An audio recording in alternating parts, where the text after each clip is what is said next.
आईने के सामने सजता संवरता है हर कोई। आईने के सामने सजता संवरता है हर कोई, पर आईने जैसी साफ सुथरी जिंदगी जीता है कोई कोई। सब ले लो दिमाग में पहले। आईने के सामने सजता संवरता है हर कोई, पर आईने जैसी साफ सुथरी जिंदगी जीता है कोई कोई। आमतौर पर लोग आईने को देखकर अपने चेहरे को सुंदर बनाने का प्रयास करते हैं, पर लोग अपने चरित्र को सुंदर बनाने का प्रयास भूल जाते हैं। लोग आर्किटेक्चर के यहाँ जाकर के भवन को कैसे सुंदर बनाना चाहिए ये तकनीकें तो सीख कर आ जाते हैं, लेकिन अपनी भावनाओं को कैसे सुंदर बनाया जाए ये प्रयास करना भूल जाते हैं। साधन और संसाधन तो हम सभी लोग सुंदर से सुंदरतम एकत्रित कर लेते हैं, पर अपनी साधना को सुंदर बनाने का प्रयास हम नहीं कर पाते हैं। हम तरक्की के नाम पर तरक्की तो खूब कर लेते हैं, पर जीवन जीने का तरीका सीखना भूल जाते हैं। हमारे महान तीर्थंकर पुरुषों ने, संसार के समस्त दिव्य पुरुषों ने हम सब लोगों को जीवन जीने का तरीका सिखाने का प्रयास किया। और वो जीवन जीने का जो तरीका हो सकता है, मैंने कहा था कि जीवन जीने के 3 तरीके हैं। पहला तरीका है वो तरीका जिसे हम सामान्य तौर पर जीते हैं, और दूसरा तरीका वो है जिसे जीने के लिए हम मजबूर हैं, पर तीसरा तरीका वो है जिसे जीने की हम लोगों को प्रेरणा दी गई है। आज कोरोना संक्रमण के दुष्प्रभाव को देखते हुए हम सब लोगों को उस जीवन के तरीके की तरफ आना पड़ेगा जो तरीका हमारे दिव्य पुरुषों ने, हमारे ज्ञानी भगवंतों ने हमें समझाने का प्रयास किया। उन्होंने अपनी सर्वज्ञता में जो देखा, उन्होंने अपने परम ज्ञान की दशा में उनके समय का वर्तमान और भविष्य को देखा, और उसे देखकर ही जीवन जीने का सही तरीका हम सब लोगों को बताया, सिखाया। हम लोग आज की तारीख में अगर देखते हैं तो बीमारियों की बढ़ोतरी, लोगों के जीवन में बढ़ने वाला तनाव, रिश्वतखोरी, जालसाजी, विश्वासघात और रैप जैसी गलत क्रियाओं और आदतों के जलते हमारे ज्ञानी जनों ने हम लोगों को ऐसा तरीका सिखाया था जिससे कि हम इस तरह के तनावों से बच सकें और इस तरह के पापों से बच सकें। तो एक ही तरीका था। समस्त ज्ञानी जनों की जीवन जीने के तरीकों को, उनके ज्ञान को अगर हम किसी एक शब्द में अगर पिरोना चाहें तो एक शब्द है, और उसका नाम है सात्विक जीवन। जैसे अगर कोई आपसे पूछे कि भैया तूने अपने जीवन में क्या किया, हो सकता है आप असमंजस में पड़ जाएं कि मैं क्या जवाब दूं, कि मैं इसके बदले में क्या कहूं कि मैंने अपना जीवन कैसा जिया। पर अगर आप एक लाइन भी कहने में समर्थ हो गए तो समझ लो हम पर सारे देवताओं के आशीर्वाद बरस पड़े। अगर हमने कह दिया भाई मैंने अपने जीवन में कुछ और किया या नहीं किया, पर मैंने अपने जीवन में कभी किसी के साथ विश्वासघात नहीं किया, मैंने अपने जीवन में कुछ और किया या नहीं किया, पर मैंने कभी किसी के साथ विश्वासघात नहीं किया, केवल हमारे इस उत्तर के कारण, केवल हमारे इस सुंदर जवाब के कारण देवताओं के आशीर्वाद, उनके शुभाशीष हम पर बरसने शुरू हो जाएंगे। मैंने सुना है कि जिन लोगों का चित्त अहिंसा, संयम और तप रूपी धर्म में प्रवृत्त रहा करता है, उनको तो देवता भी आकर के नमस्कार करते हैं। तो जो लोग अपने जीवन को सात्विक तरीके से जिया करते हैं, पवित्रता से जिया करते हैं, निर्मलता के साथ जिया करते हैं, वे धरती पर भी चलते फिरते देवता हैं और अपने पार्थिव शरीर का त्याग करेंगे तो मरने के बाद भी देवता हैं, क्योंकि सात्विक जीवन जीना अपने आप में दैवीय गुणों को अपने जीवन में जीना हुआ। हम लोग इसी सात्विक जीवन जीने के बारे में कल भी बड़े प्यार से मार्गदर्शन ले रहे थे, और आज हम उसी बात को आगे बढ़ाते हुए हम यह समझेंगे कि सात्विक जीवन जीने के 3 चरण हैं। पहला है सात्विक अन्न, दूसरा है सात्विक धन और तीसरा है सात्विक मन। सात्विक अन्न प्लस सात्विक धन प्लस सात्विक मन बराबर सात्विक जीवन। और जहां पर ये तीनों हुआ करते हैं वहां पर हमारा हर कदम देवत्व की तरफ बढ़ा हुआ कदम कहलाता है।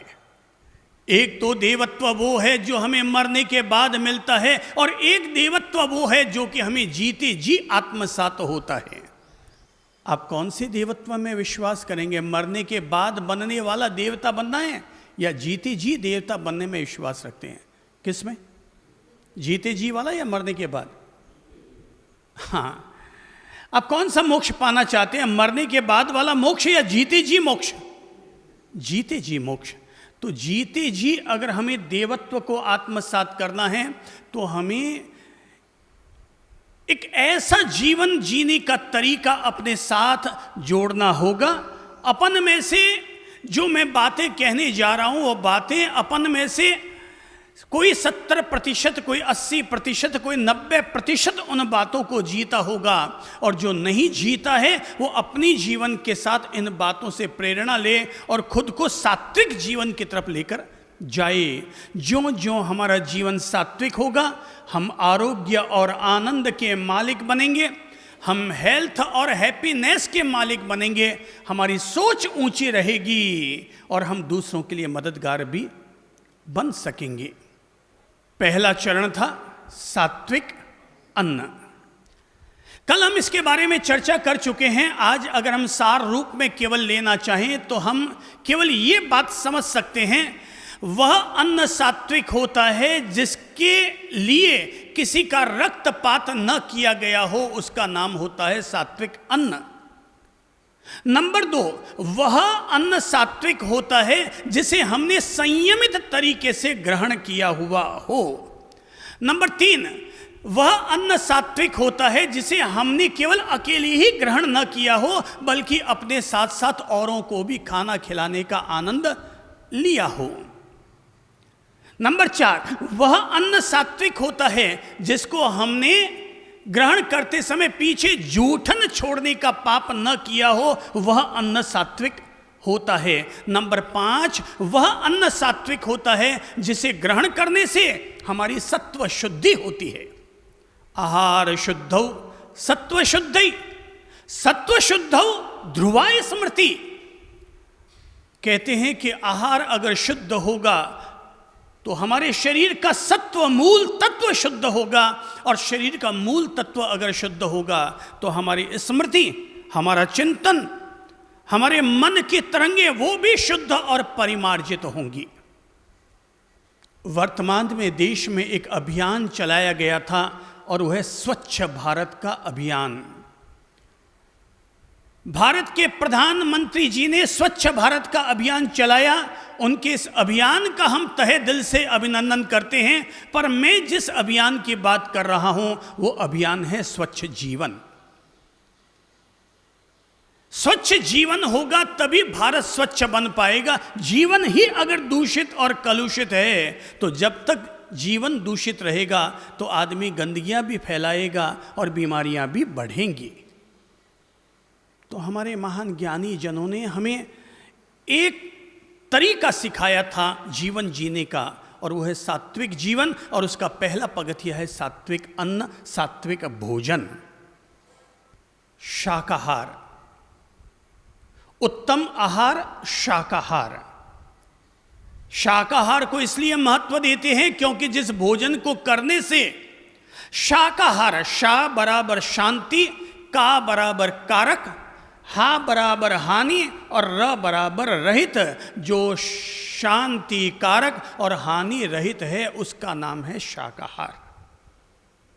पर हम केवल शाकाहार तक ही सीमित न रहे, बल्कि उस शाकाहार को भी संयमित आहार के रूप में अवश्य में जोड़ें। अगर हम शाकाहार तो करेंगे, पर खाना अगर अनलिमिटेड प्लान की तरह अगर हम खाते चले जाएंगे तो शरीर हमारा शाकाहार से भी विकृत हो सकता है। मांसाहार से तो हमारा मस्तिष्क विकृत होता है, हमारे मन में क्रूरता, हिंसा की भावना पैदा होती है। पर शाकाहार को भी अगर हम अति मात्रा में लेंगे तो वो भी हमारे तन मन को विकृत करेगा।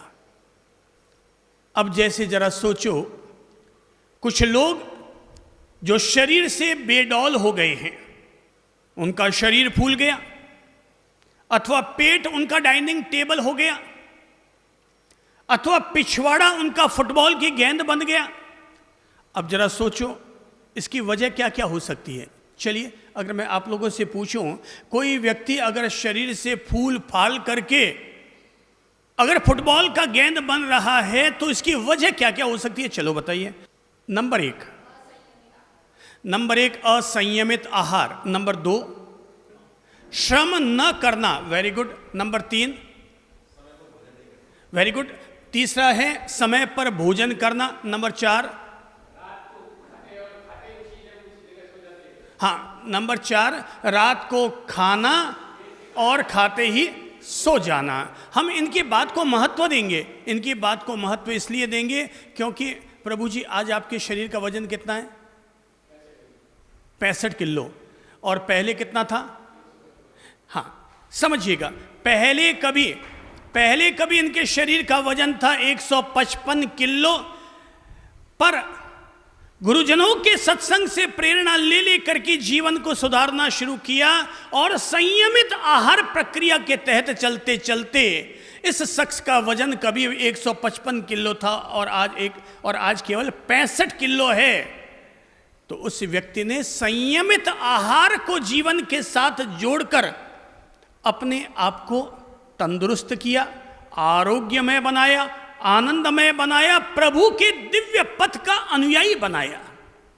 और ये कह रहे हैं कि इनकी बात को हम वजन देंगे ना, क्योंकि ये जो कह रहे हैं वो कहीं ना कहीं अनुभव से जुड़ा हुआ होगा।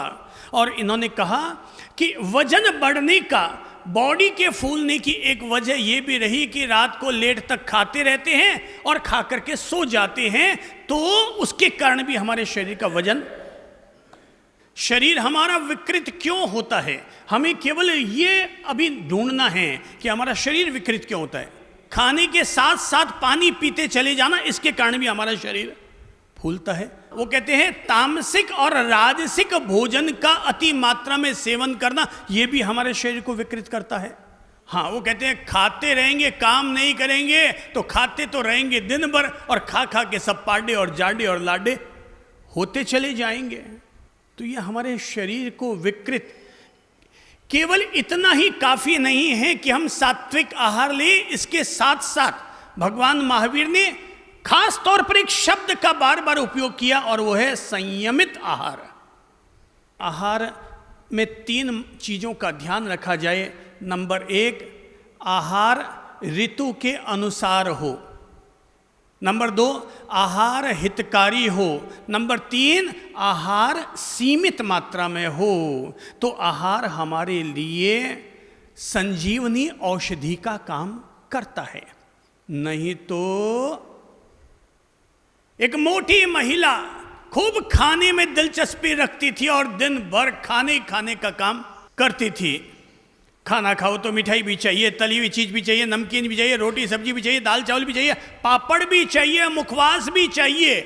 दिन भर खाना एक ऐसी प्रकृति पड़ गई कि धाप के खाए। फिर किसी ने कहा और कुछ खाओगे? बोले हाँ तैयार है। एक पंडित जी को भोजन करने के लिए बुलाया, धाप के खाना खिला दिया। बोले और खाओ? पंडित जी बोले नहीं अब तो बस फुल हो गए। हाथ धोने की तैयारी कर रही थी कि इतने में ही अंदर से मलाई आ गई, मलाई के लड्डू। अब मलाई के लड्डू आ गए, बोले पंडित जी मलाई। अब ठीक है भाई, थे लाया हो मलाई रा लाडू तो लो भोग लगा लूँ भाई। अब मलाई रा लड्डू रे वास्ते कहीं मना करी जाए, तो 2-3 लड्डू और ले लिए। तो जिनके यहाँ जीमने के लिए गए थे उनका बेटा बगल में बैठा था, और वो बच्चा भी 10-12 साल का था। बड़ा होता तो शायद ऐसा सवाल न करता, पर बच्चा था सो उसने पूछ लिया, पंडित जी एक बात समझ में ना आई, आपने पहले ही कह दिया था कि मेरा पेट बिल्कुल भर गया, तो फिर ये मलाई के लड्डू कहाँ से आ गए, ये कैसे आपने खा लिए? तो पंडित जी ने कहा भाई बस फुल हो गई, तो इसका मतलब ये नहीं कि कंडक्टर के लिए जगह नहीं बची। अब खाने के शौकीन, मैं कह रहा था वो बाईसा दिन भर खाने पीने की आदत, अब डट डट के माल ठोकती है, हर समय खाना पीना है, बड़ा पता नहीं उनके जीभ बाईसा की वो ऐसी आदीन बन गई कि उसको खाना पीने में ही बड़ा मज़ा आता था। घर का भी, बाजार का भी, होटलों का भी खाती रहती थी। एक बार घर की छत पर खड़ी थी, 2 मंजिले ऊपर, कि अचानक पांव फिसला और आकर के नीचे जमीन पर गिर पड़ी।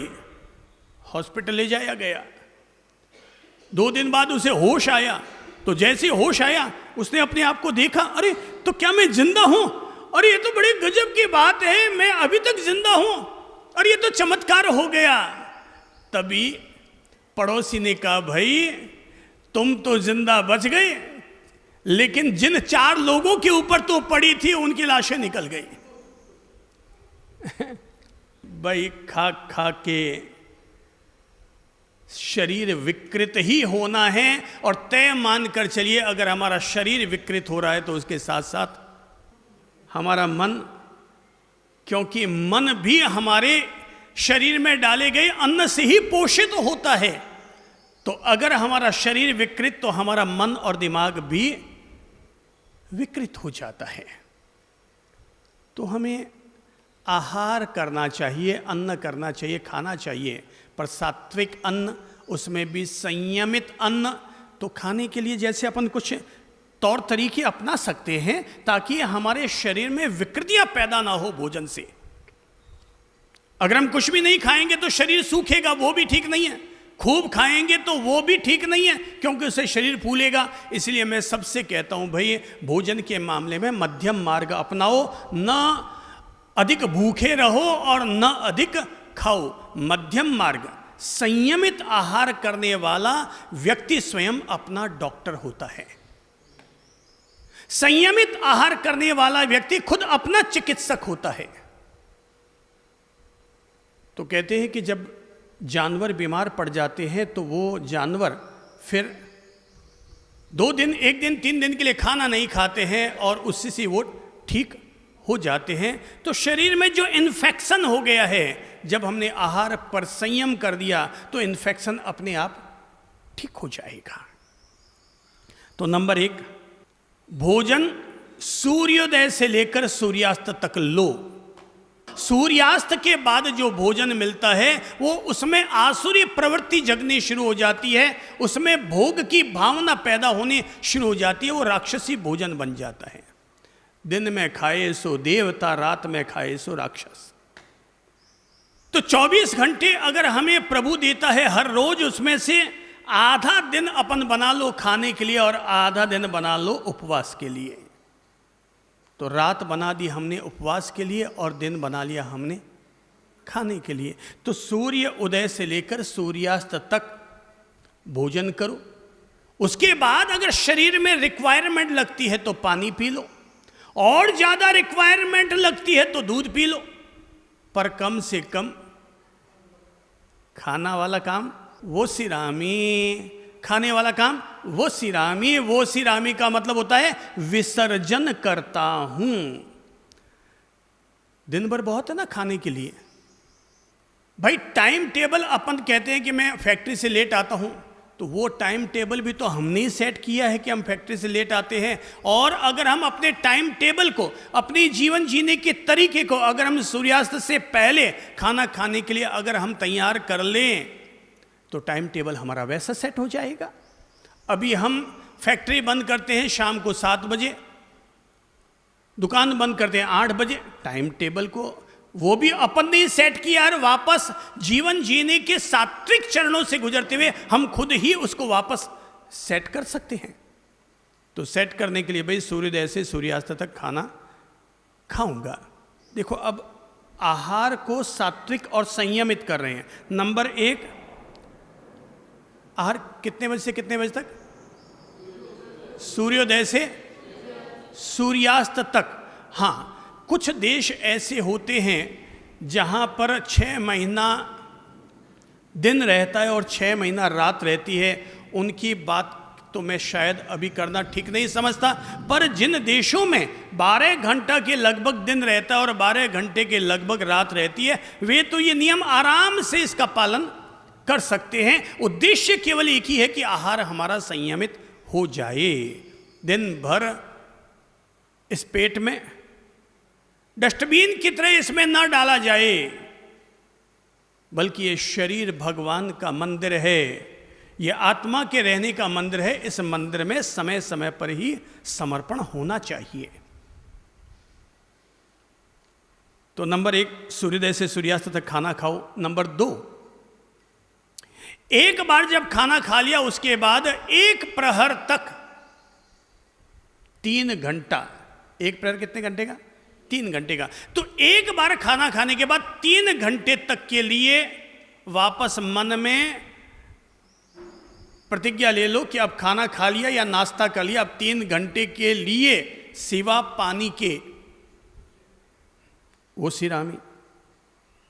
ओसिरामी यानी विसर्जन। तो 3 घंटे के लिए अब मेरा फिर त्याग है, खा लिया जो मुझे इस समय नाश्ते में खाना था मैंने खा लिया। अब ऐसा नहीं खाना खा के उठा के नाश्ता करके उठा फिर बाहर आया, इतने में किसी ने कहा लो सा ये भी ले लो। भाई अब जो मुझे लेना था उस समय मैंने ले लिया। अब जैसे ही मैं थाली से खड़ा हुआ कि जो नाश्ता मुझे आज प्रभु के प्रसाद के रूप में जो मुझे नाश्ता मिलना था मिल गया। अब 3 घंटे बाद कुछ लेना होगा तो सोचेंगे, पर छोटा छोटा त्याग भी, छोटा छोटा तप भी, छोटा छोटा संयम भी हमें विकारों के वायरस से मुक्त रखेगा, तन को भी, मन को भी, प्राणों को भी और आत्मा को भी।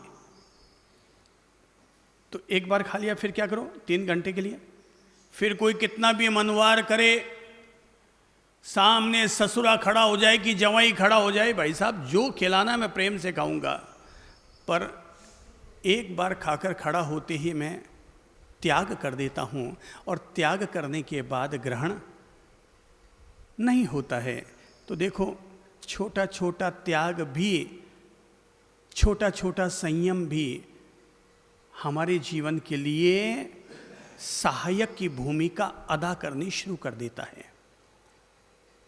तो सूर्यास्त के बाद खाना मत खाओ, खाना खाने के बाद 3 घंटे तक कुछ मत लो।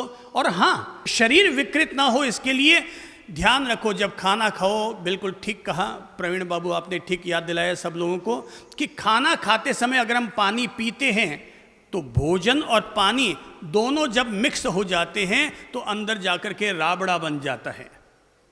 तो भोजन गया, वो एक सॉलिड तत्व गया है, उससे रस बनने दो, उसको अपना काम करने दो। 1 घंटा बाद पानी पियो, क्योंकि बॉडी की जो अग्नि है वो अग्नि में अगर हम भोजन को पचाने के लिए भोजन डाला है, पर पानी भी अगर हमने ठंडा उसी समय डाल दिया तो भोजन नहीं बनेगा, पचेगा नहीं, क्योंकि अग्नि पर जैसे ही पानी जाता है तो अग्नि मंद बन जाती, मंद हो जाएगी। तो इसलिए जो लोग भी, जिनका भी पेट फूल रहा है, वे सभी लोग एक बात की जागरूकता रखें, खाना खाने के 1 घंटा बाद पानी पिएं।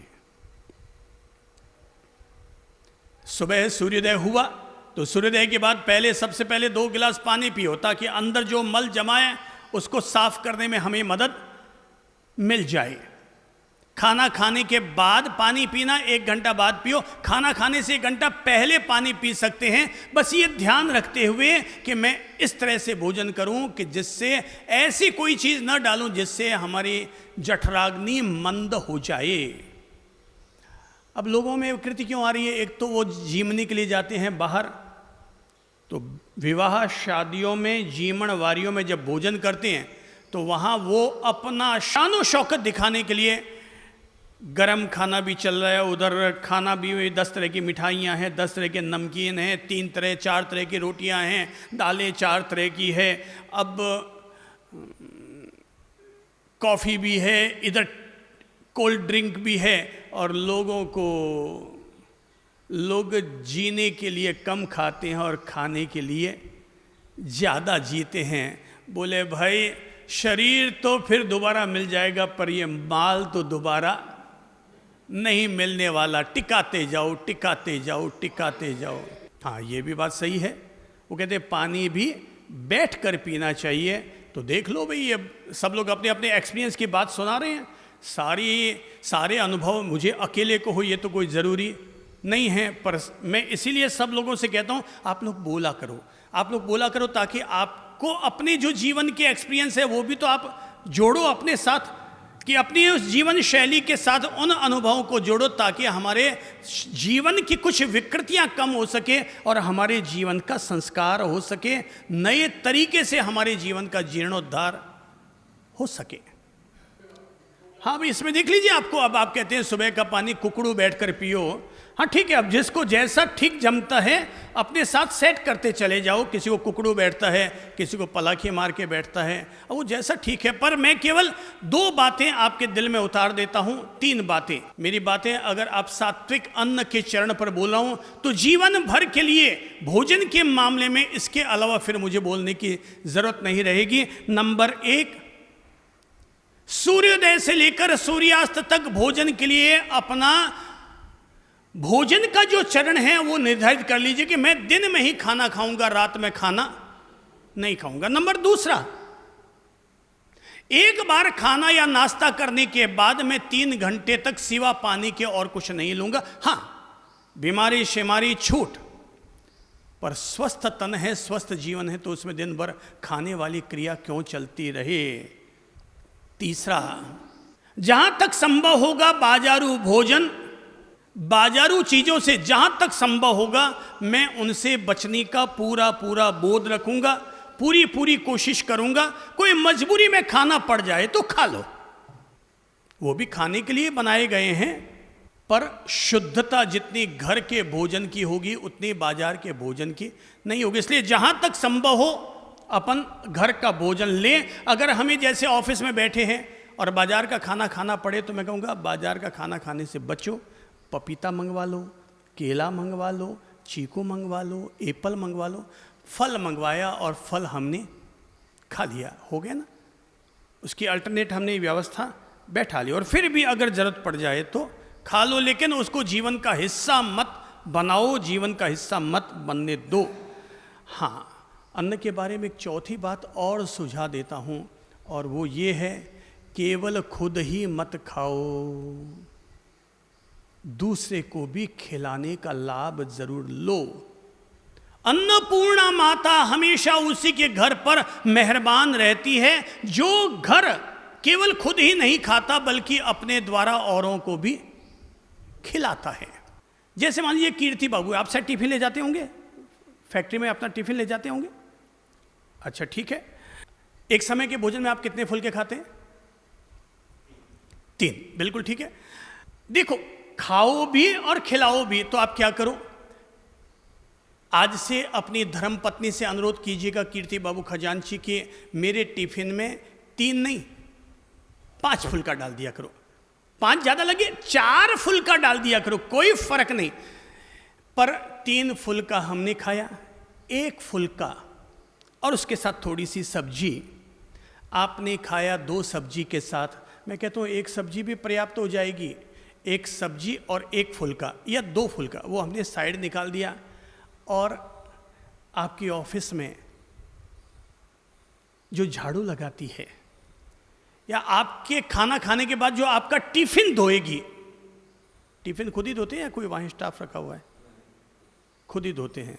नहीं, थोड़ा मज़ा ले लो ना, दूसरे से धुलाने का मज़ा ले लो भाई, दूसरे से धुलवाने का मज़ा ले लो। वो कहते खुद ही धोता हूँ, ठीक है, स्वावलंबी जीवन तो अति उत्तम है, पर परोपकार का कार्य भी सद जाए, और वो टिफिन धोने वाला भी इंतजारी करता रहेगा कब सेठ साहब खाना खाए और कब मैं उनका टिफिन दूँ। वो इंतजारी तभी करेगा जब उसमें से 1 फुलका हमने अलग से एक प्लेट में निकाल के रख दिया, एक फुल्का थोड़ी सी सब्जी उसके लिए निकाल के रख दी। अपन ने खाना खाया और उससे कहा ए भाई भगवती ले, ये ले जाओ, ये थोड़ा खा लो। वो इतनी खुश होगी। और जब आप खाना खाएंगे ना तो बाहर बैठी वो आपकी बाई आपके लिए दुआ करती रहेगी, भगवान इन्होंने खूब फले पो दीजिए, ए खुदरो भी ध्यान रखे और मारो भी ध्यान रखे। ये अपना खुद का भी ख्याल रखते हैं और दूसरों का भी ख्याल रखते हैं। मैं कहता हूं खाना खाओ तो किसी एक को, हो सकता है उसको 4 रोटियां उसके समाती होगी पेट में, 6 रोटियां समाती होगी, पर आपने एक अंश तो उसे खिलाने का आनंद ले ही लिया। एक मन बना लो ना, सभी लोग मन बना लो, हर व्यक्ति हम मन बना ले, मैं जब भी खाना खाऊंगा तो उसमें से अपने एक, देखो पहले एक परंपरा थी, मैंने कई लोगों को देखा है, अभी भी कई बार ऐसा देखने को मिलता है कि लोग खाना खाते हैं तो खाना खाने से पहले एक रोटी वो निकाल के रख देते हैं। तो मैं उनसे पूछता हूँ भाई एक रोटी किस लिए निकाली है? तो बोले सब गाय कुत्ते के लिए निकाली है। खाना बनाते हैं उस समय तो रोटी निकालते हैं, पर अनेक लोग जब अपना खाना खाते हैं उसमें से सबसे पहली रोटी गाय कुत्ते के लिए निकाल कर रख देते हैं। ये हुआ खुद भी खाओ और दूसरों को भी खिलाओ। अन्न तब अन्नपूर्णा माता का आशीर्वाद बन जाता है। उसके घर में कभी अन्नपूर्णा माता की हमेशा कृपा बनी हुई रहती है। जो खुद भी खाता है औरों को भी खिलाने का पुण्य लाभ प्राप्त करता है। तो ये हुआ हमारा सात्विक अन्न।